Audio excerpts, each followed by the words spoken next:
Hello everyone and welcome to my tie-dye furniture tutorial. Now to make these you will first of all need to follow my tutorial to make tie-dye sheets. Now here is my 5-year-old son holding up his, so it is easy enough that anybody can do this, even the littlest kiddies. So if you want to check out that tutorial, head on over to my YouTube channel, look at my other projects, it's right down at the bottom.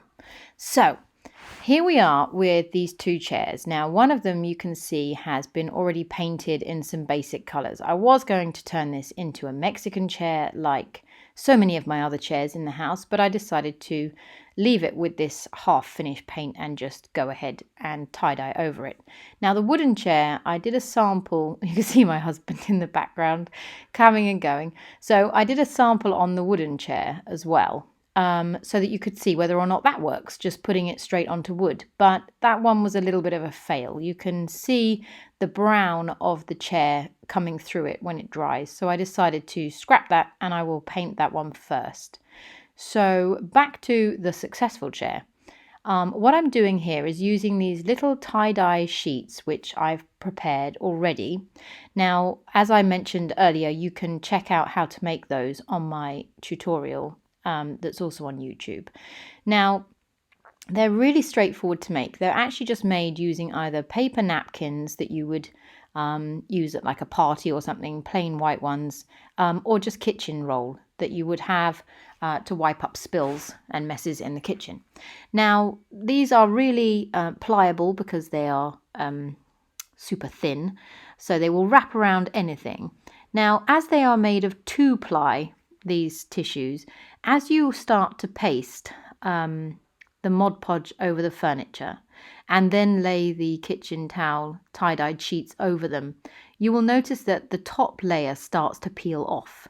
So I've covered Mod Podge on the furniture first, then laid the paper towel down, and then very gently I'm lifting up the top ply, because if you just go ahead and try and stick 2 of them together, it's a little bit of a waste because you have that extra sheet spare then if you peel it off, but also it's too thick and it just doesn't sit really nice and neat. So you will need to peel off that extra layer. Now, I've sped this up because this took me probably the best part of an hour and a half to do this in total, and nobody wants to watch me doing that for an hour and a half, but so it's a little bit tricky to see exactly how I'm doing it, but this was the best I could come up with. So just to recap, we are first of all pasting Mod Podge onto the chair. I think you could also use white glue mixed with a little bit of water, but make sure that the white glue you have is definitely non-yellowing. So wood glue can sometimes go a little bit yellowish, but you could always try a little bit out first, or if you've already used it on another project and you know it stays nice and clear, then go ahead and use that. So you are pasting this onto the wood first, then you are laying down your tie-dye sheet and just wrapping it around. If you have a small area that you need to cover, you can see here that I'm using pre-cut little smaller offcuts to just fill in those spaces. Now, given that this is tie-dye, it really doesn't matter, how it looks. It's kind of crazy and mishmash anyway by its very nature, so I wasn't too fussed about how the patterns were sitting next to each other. I just tried to grab a sheet that had some different colors in each time so that I would mix it up. But you could totally do this in one color scheme. If you just had, say, a blue and white bedroom and you just wanted to have a very subtle tie-dye effect, you could make some nice patterned tie-dye sheets that were all just blue and white.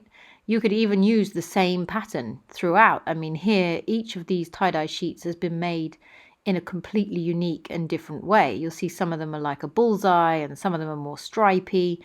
But say you just wanted to have a blue and white stripy chair, you could just make a whole bunch of these blue and white sheets and then just do the whole thing like that. It still won't really matter too much where you join up your edges because tie-dye is very forgiving, so it really won't matter too much exactly how perfect you are with where they lay. Now the trick is you're laying these down on your ready pasted surface. You only paste a little bit at a time because otherwise your Mod Podge will dry out. So a little bit of Mod Podge, lay the tissue down, peel off the top layer as it starts to gently lift off, and keep that one because you're going to use that later either for this or for another project. It's a waste to chuck it away. If you have, oh, there's my butt. Okay, I wasn't really thinking about where the camera was right then. So keep those to one side. And also, if you cut off any smaller parts, I like to put those in one pile, so I know I've got my small offcuts parts in one area. That will help just speed things up when you've got everything nice and easy to reach. Some of these tie-dye sheets are so pretty that it's almost a shame to be chopping them up. But I will be posting another tutorial soon with another way that I like to use these, which is actually as wallpaper for some of our rooms at home. So we actually have a couple of walls which have been fully tie-dyed, and then you can really appreciate the full pattern. Now, as you can see, these bits that I'm working on here at the back of the chair, they're a lot more fiddly, so I'm using really small pieces to just fill that in, but it's still not too tricky. We're just wrapping it round and then just cutting little tiny bits to fill in those areas. Now, once you've laid down your Mod Podge, you've stuck your Mod Podge and then you've laid down your tissue and you've lifted off your second ply, you will want to go over this again with Mod Podge. So I do that as I do one piece at a time. I do the Mod Podge directly over the area that I have just pasted, so that it makes that area sticky for anything that I'm going to overlap later. Because as they touch each other, you want to make sure that they're always going onto a wet surface with Mod Podge, because otherwise dry on dry, it's just not going to stick.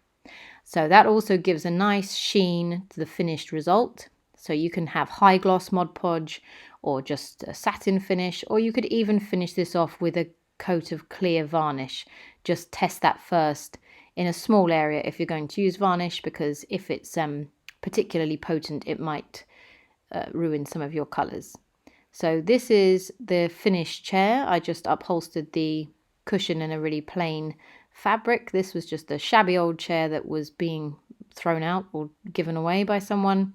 So I think this is pretty cool. It's given it a new lease of life. And this is going to be my chair for my workspace while I'm teaching from home. And I might make a whole set of these for our study area, because the kids love it too. Now I've also used the side of this cupboard to use up the other sheets as well. So check out the tie-dye workshop on my YouTube channel, and also you can check out carlyart.org for loads more projects. Thank you so much for watching. Don't forget to subscribe to my YouTube channel to see all the videos as and when I do them.